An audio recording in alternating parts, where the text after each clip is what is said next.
Hello student. तो आज हम आपको बताने जा रहे हैं क्लेजन रीअरेंजमेंट। जैसा आपको मैंने बताया, क्लेजन के नाम से बहुत सारे रिएक्शंस हैं। जैसे आपने देखा Claisen condensation, Claisen symmetry reaction, हाँ वैसे क्लेजन रीअरेंजमेंट है। और बिल्कुल ध्यान से, मतलब नाम पर मत जाइएगा, नहीं पता लगा कंफ्यूज हो जाएंगे आप, क्लेजन की कोई दूसरी रिएक्शन लेंगे। तो क्लेजन रीअरेंजमेंट देखिए कैसे होता है। कोई फिनॉल है, फिनॉल का पहले आप ओ एलाइलेशन कराएंगे, मतलब ये रिएक्शन में नहीं है, रिएक्शन में डायरेक्ट क्लेजन ने क्या किया था कि ऑलरेडी स्पीसीज है हमारे पास और उसको हीट करके उसका रीअरेंजमेंट कराया। आपको क्या करना है कि आपके पास अगर मान लीजिए ये बेंजीन है, ये बेंजीन है और बेंजीन पर मान लीजिए ये OH लगा है, दैट्स व्हाई फिनॉल। तो सबसे पहले आपसे पूछा जाएगा कि ये फिनॉल पे कैसे वो एलाइलेशन होगा। एक सिंपल सा तरीका देखा जाए, आपको अगर पूछा जाए क्या फिनॉल फ्रेडेल क्रॉफ्ट रिएक्शन देती है, आपने बोला फ्रेडेल क्रॉफ्ट, जैसे आएगा आपके दिमाग में क्या आएगा, वो लुईस एसिड। और लुईस एसिड जैसे आएगा, लुईस एसिड क्या करेगा, लुईस एसिड इसके लोन पैर पे अटैक कर जाएगा और ये फिनॉल एक बहुत डीएक्टिवेटिंग ग्रुप का काम वर्क करने लगेगा, क्योंकि ऑक्सीजन में पास चार्ज आ जाएगा। दैट्स व्हाई पूरा स्पीसीज बेकार हो जाएगा। The negligible amount of product reaction go to forward direction as a product. तो एक सिंपल सी बात आपके पास आई कि यहां हम ऐसे रिएक्शन इतने आसानी से नहीं करा सकते। तो इसका मतलब क्या हुआ, अगर हमने ऑक्सीजन पे रिएक्शन कराना है तो हम क्या करते हैं, इसमें बेस ले लेते हैं। और रिएक्शन किससे कराई जाती है बच्चों, CH2 double bond CH and CH2, और यहाँ लीविंग ग्रुप है। मान लीजिए हम यहाँ Br डाल दो, Cl डाल दो, I डाल दो, F डाल दो, ये लीविंग ग्रुप डाल दिया और इसमें बेस यूज किया जाता है। अब बेस का मतलब यहां समझने की कोशिश करिए, कहीं ऐसा ना हो कि बेस एक न्यूक्लियोफाइल का काम करे, इसके ऊपर अटैक कर जाए तो क्योंकि यहां अटैक कर सकता है, तो ऐसा नहीं गलती करेंगे आप। तो यहां सिंपल से करेंगे, बेस का मतलब है कि इतना लार्ज कि वो न्यूक्लियोफाइल का काम न करने पाए। तो स्पेशली पेरिडीन वगैरह डाल देते हैं, आपकी मर्जी। पेरिडीन हुआ, टर्शियरियमाइन हुआ, तो क्या करेगा बताओ, ये एनायन बना देगा, इसको एनायन बनाएगा। तो आपको बच्चों मैंने एक रिएक्शन बताया होगा, आपको याद होगा, SN1 डैश और SN1 डैश, SN2 डैश। तो ये बहुत अच्छा एग्जाम्पल है, SN2 डैश का एग्जाम्पल है SN2 प्राइम। मीन्स क्या हुआ जानते हैं, इलेक्ट्रॉन इधर खींच रहा है, इलेक्ट्रॉन की कमी यहां आती है, तो ये इलेक्ट्रॉन को खींचेगा, इलेक्ट्रॉन की डिफिशियंसी यहां आती है। अब आप ये कह सकते हैं कि this is matter of stereo word ना बोल करके रिजियो वर्ड कहिए, रिजियो सेलेक्टिव, यानी रिएजेंट। कौन सा रिएजेंट है, नेगेटिव चार्ज। इसको अटैक करने के दो प्लेस हैं। अगर हम कहें आपके पास A प्लेस है और B प्लेस है, कहां अटैक करेगा, तो आप बोलोगे यार यहां तो sp3 का हाइब्रिडाइजेशन, यहां sp2 का हाइब्रिडाइजेशन, यहां Br भी लगा हुआ है, इसका जाली दुश्मन लगा हुआ है, नेगेटिव नेगेटिव रिपेल करेगा, यहां कोई रिपल्सन वाला नहीं है। यू शुड बी रिमेंबर, ये यहां अटैक करेगा और ये यहां आएगा और ये Br बाहर निकल जाएगा। और आपको जब सवाल पूछा जाएगा तो ये ऑलरेडी दिया रहेगा, यानी आपके पास O बना, CH2 CH double bond CH2, हम इसी को बोलते हैं बच्चों O एलाइलेशन। क्या बोलेंगे, O एलाइलेशन वर्ड यूज करेंगे। यानी कहने का मतलब है कि ऑक्सीजन पर एलाइल ग्रुप लगा, अगर कार्बन पे लगा होता तो हम उसको C एलाइलेशन बोल देते। लेकिन बच्चों कार्बन पे तब लगेगा तब हम इलेक्ट्रोफाइल जनरेट करेंगे, लुईस एसिड डालेंगे, यहां तो हमने बेस डाला, तो दैट इज व्हाई O एलाइलेशन। अब बात यह है कि रिएक्शन यहां से आपको दी जाती है, मतलब ये तो मैंने बताया कि कैसे ये बनता है, अदरवाइज आपको क्वेश्चन क्या दिया जाएगा, ये स्पीसीज है और इसको हीट कर दिया जाए तो क्या होगा। तो चलिए बच्चों पहले हम मैकेनिज्म पे जाते हैं और आपको बताते हैं इसकी मैकेनिज्म होती कैसे। Okay, it is clear. तो आप देखिए मैकेनिज्म पर हम बताते हैं कि कैसे मैकेनिज्म होती है, बहुत इंपॉर्टेंट रीअरेंजमेंट है। आप देखिए, अब आपके पास ये है फिनॉल, सिंपल से आप देखने की कोशिश करिए, आपके पास ये CH2 single bond CH double bond CH2, ये स्पीसीज आपके पास है। अब आप देखिए अगर स्पीसीज को बहुत ध्यान से, तो एवरीथिंग इज ओके, कोई प्रॉब्लम नहीं है देखने का। आप थोड़ा सा मैकेनिज्म बताते हैं, इसलिए तो ऐसा बताते हैं कि जैसे आपको कोई कंफ्यूजन ना हो। मान लीजिए हमने ऐसे बनाया O और CH2 CH double bond CH2, ये स्पीसीज बना दिया और ये स्पीसीज बना दिया और इसको कह दिया हीट कर दिया, कितना, अराउंड 200 डिग्री सेंटीग्रेड पर। देख रहे हैं आप 200 डिग्री सेंटीग्रेड पे। अब क्या है, आपको नई चीज दिखाई दे रही है, इसको हीट करने पे क्या होगा, कोई स्पीसीज क्या होता है, स्टेबल होता है। जब तक आप उसके साथ एडिशनल टेम्परेचर प्रेशर नहीं देंगे तब तक उसको क्या जरूरत है कोई रिएक्शन करने के लिए। आपने क्या किया, स्पीसीज को हीट कर दिया, हीट कर दिया तो एनर्जी बढ़ गई, एनर्जी बढ़ गई तो क्या होगा, स्पीसीज अनस्टेबल हो गया। अब वो अपने अनस्टेबल होने के बाद अपनी स्टेबिलिटी के चक्कर में जाएगा, और स्टेबिलिटी क्या है उसकी बच्चों देखो, अब क्या करेगा, इसके देखो लोन पेयर ऑफ इलेक्ट्रॉन इनके पास है, आपको दिखाई दे रहा है, इसका एडजेसेंट कार्बन एटम sp3 है, there are no relation at all, और इसका हाइब्रिडाइजेशन sp2 है, ये पड़ोसी अच्छा है इनका, इनके साथ ही आ सकते हैं, इनके साथ तो जाएंगे नहीं, इनका कोई रिलेशन नहीं है, एक प्रकार से आई का रिलेशन है और केवल एक सिग्मा बॉन्ड है, there are no chance of formation of pi bond here because यहां कोई हाइब्रिडाइजेशन sp2 नहीं है। हां, आपने देखा, तो दैट वे अगर आपने हीट किया तो क्या हो सकता है बोलो, ये आप हीट करेंगे तो ये यहां आएगा और ये पोलराइजेशन होगा, ध्यान रखना। अब पोलराइजेशन होगा तो यहां क्या आया, नेगेटिव चार्ज आया, आप देखिए, अब ये इलेक्ट्रॉन को खींचेगा तो आपको मालूम है इलेक्ट्रॉन तोड़ेगा तो ये क्या करेगा, पाई बॉन्ड यहां आएगा, पार्शियल पॉजिटिव चार्ज यहां लगेगा, उसमें कोई डाउट ही नहीं, बहुत आसानी से आप समझ सकते हैं। यहां जो क्वेश्चन आता है बच्चों, वहां ये ध्यान रखना कि अगर हम इसको अल्फा बोलते हैं, इसको बीटा बोलते हैं और इसको गामा बोलते हैं, तो आप देखिए हुआ क्या, ये नेगेटिव चार्ज इसके ऊपर अटैक करेगा, अब ये यहां आएगा और ये पूरी तरह से टूट जाएगा, देख रहे हैं आप, ये इसके ऊपर अटैक किया, पोलराइजेशन हुआ, ये ब्रेक हो गया, अब आपके पास हुआ, और वही इलेक्ट्रॉन यहां आया, डबल बॉन्ड बना, आपके सामने एक स्पीसीज दिखाई दे रही है, बड़े ध्यान से देखिए, ये डबल बॉन्ड आया, देखा, ये डबल बॉन्ड आया, उसके बाद ये species CH double bond CH double bond नहीं आया, देखिए ये CH2 अटैक किया, पोलराइजेशन हो गया, यानी इसका डबल बॉन्ड हुआ क्या है, CH2 हो गया, और CH डबल बॉन्ड क्या हो गया, CH2 हो गया, ऐसा स्पीसीज, और एवरीथिंग इज ओके, अब कोई प्रॉब्लम नहीं है, जैसा है वैसे आप लिख दो, कोई दिक्कत नहीं। और ध्यान रखना एक हाइड्रोजन होता है यहाँ, हम अभी दिखाए नहीं, यहाँ लिखना पड़ेगा आपको, यहाँ हाइड्रोजन हो गया, एक सिंपल सा देखिए, अब हुआ क्या गया, गामा पोर्शन इसके ऊपर अटैक किया, इसका मतलब गामा अब यहां आ गया, बीटा यहां आ गया, अल्फा यहां हो गया। अब देखो ये स्पीसीज नॉन एरोमेटिक हो गया, तो क्या करते हैं आप, obstruction of proton to regain aromatic character, ये यहां आएगा और ये यहां आएगा, और हाइड्रोजन इनके पास चला जाएगा बच्चों, और आपके पास जो एक्चुअल स्पीसीज आई, अब एरोमेटाइजेशन मेंटेन हो गया, अब डबल बॉन्ड आप लगाओ या सर्कल लगा तो कोई दिक्कत नहीं है, CH2 हुआ, CH डबल बॉन्ड CH2 हो गया, ये स्पीसीज, मगर यहां देखा आपने, गामा यहां आया, बीटा आया और अल्फा इधर आया, और इस चेन का इन्वर्जन हो गया। तो इसमें दो चीजें होती है, बताइए रिएक्शन इंटरमॉलिक्यूलर था या इंट्रामॉलिक्यूलर, तो इंटरमॉलिक्यूलर का मतलब बच्चों क्या होता है कि कोई रिएक्शन कराओ, भले उसी मॉलिक्यूल से, उसी स्पीसीज से एक ग्रुप निकला हो, लेकिन अगर ये ब्रेक होकर के अलग हो जाए, एक सेपरेट इलेक्ट्रोफाइल बन जाए, उसके बाद रिंग पर अटैक करे, मैटर ऑफ इंटरमॉलिक्यूलर। लेकिन यहां क्या हुआ बच्चों की, डायरेक्ट वो ग्रुप अटैक कर गया। अब डायरेक्ट अगर कोई मॉलिक्यूल अपने ही स्पीसीज पर अटैक करता है, तो यू शुड बी रिमेंबर कि वो स्पीसीज हमेशा नजदीक पर अटैक करेगा, जितने नजदीक पर अटैक कर सकता है उतने नजदीक पर अटैक करेगा। तो आपने देखा ये हमारा प्लस एम का ग्रुप है, आर्थो पोजीशन और पैरा पोजीशन, कौन नजदीक है, आर्थो पोजीशन, तो ये आर्थो पे ही अटैक करेगा, पैरा पे तो जा ही नहीं सकता है। कोई स्पीसीज अगर अपने ही किसी साइड पर अटैक कर रहा है, अपने ही मॉलिक्यूल की किसी पार्ट पर अटैक करेगा, तो पूरा बैक साइड में नहीं जा सकता, इतनी दूर तो पहुंच ही नहीं सकता कभी वो, कहां अटैक किया, आर्थो पोजीशन पे आपके सामने बन गया।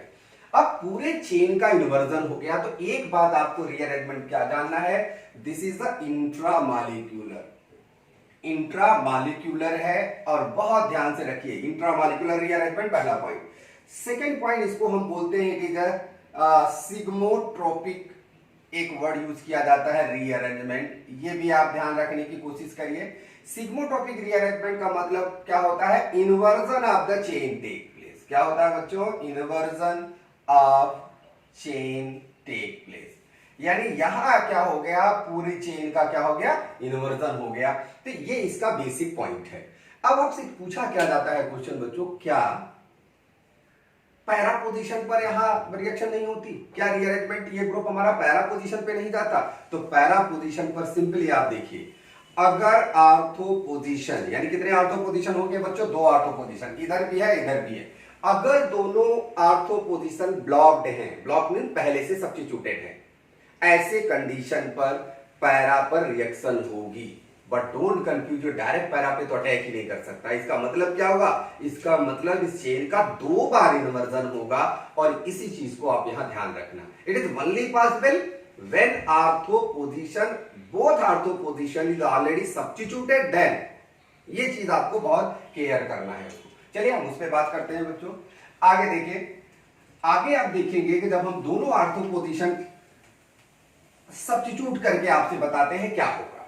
मान लीजिए आपके पास कोई स्पीसीज है, ये स्पीसीज है, बेंजीन ही बना देते हैं, और O हुआ, CH2 हुआ, CH डबल बॉन्ड CH2 मान लो हमने, और यहां आर्थो पोजीशन हमको दिखाना है इसलिए हम थोड़ा सा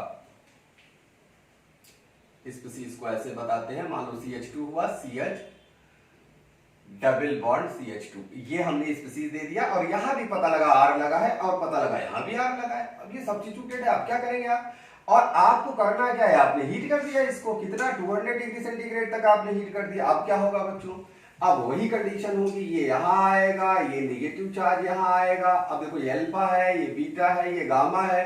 अब ये नेगेटिव चार्ज क्या करेगा बच्चों, इसके ऊपर अटैक करेगा, जैसा आपने पहले देखा था। अब कोई परिवर्तन नहीं होना, एकदम सिंपल सा।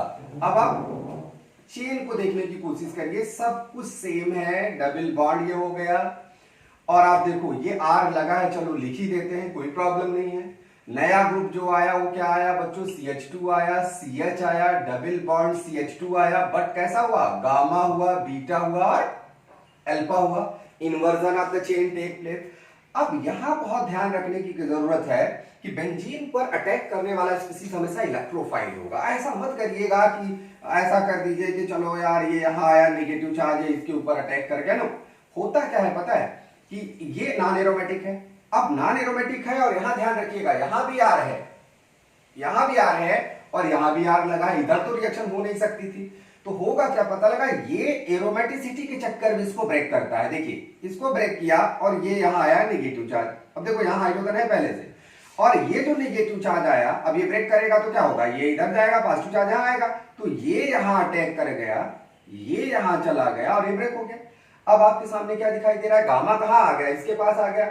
अब पूरी मैकेनिज्म आप ध्यान से देखिए, ये पूरी मैकेनिज्म आप ध्यान से देखोगे तो आपके पास ये वो आ जाएगा, ये डबल बॉन्ड आया, ये डबल बॉन्ड पहले से था, R पहले से था, R पहले से था। नया क्या हुआ बताओ बच्चों, नया ये हुआ कि अब ये CH2 हुआ, CH डबल बॉन्ड CH2 हुआ, बट ये अल्फा हुआ, ये बीटा हुआ, ये गामा हुआ। एक बार चेन का इन्वर्जन हो गया था, दोबारा फिर इन्वर्जन हो गया, और दोबारा फिर इन्वर्जन हो गया, ये स्पीसीज बन गई। अब क्या होगा बच्चों, अब आपको पता है restriction of proton to regain aromatic character, ये यहां आएगा, ये यहां आएगा, और ये यहां आएगा। इसकी एरोमेटिक कैरेक्टर क्या हो जाएगी बच्चों, गेन हो जाएगी। तो यहां आपको सिर्फ यही बात आपको देखना है, अगर ये ग्रुप पहले से सब्स्टिट्यूटेड है तो ये चीज आपको देखना है, inversion of the chain take place. But यहां 2 टाइम्स इन्वर्जन हो गया। ऐसा मत बोला कि डायरेक्ट पैरा पोजीशन पे अटैक हो गया तो यहां इन्वर्जन ही नहीं हुआ, क्योंकि यहां तो अल्फा बीटा गामा आ रहा है। तो यहां 2 टाइम इन्वर्जन होने की वजह से ऐसा हो गया। Okay, clear. तो ये सिंपल सी मैकेनिज्म है, बहुत आसानी से समझ सकते हैं। अब आपको ये लग रहा होगा क्या ये रीअरेंजमेंट केवल बेंजीन में ही रिस्ट्रिक्टेड है, तो पता लगा ऐसा नहीं है, आपको बिना बेंजीन के भी क्वेश्चन पूछा जा सकता है। जैसे एक एग्जांपल मैं आपको बताऊं, ध्यान दीजिए, बहुत केयरफुली आप यहां समझने की कोशिश करो। एक एग्जांपल मैं आपको बताता हूं। एक एग्जांपल देखिए क्या है।